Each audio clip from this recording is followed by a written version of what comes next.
గురు పూర్ణిమ రోజున పప్పులతో చేసిన వంటలను తినకూడదు. కేవలం దానం చెయ్యాలి.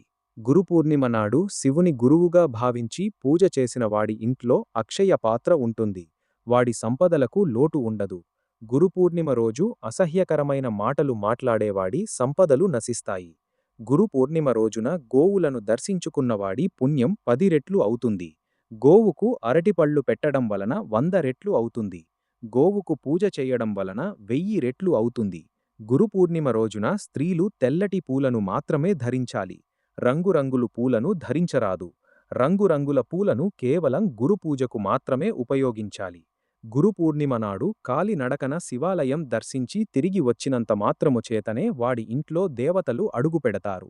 గురు పూర్ణిమ రోజున రాగి చెంబులో బియ్యం నానబెట్టి వాటిని గుమ్మం ముందు ఉంచి ఉదయం వాటిని ఖాళీ ప్రదేశంలో వదిలిపెట్టి వస్తే సమస్త నరదిష్టి నశిస్తుంది.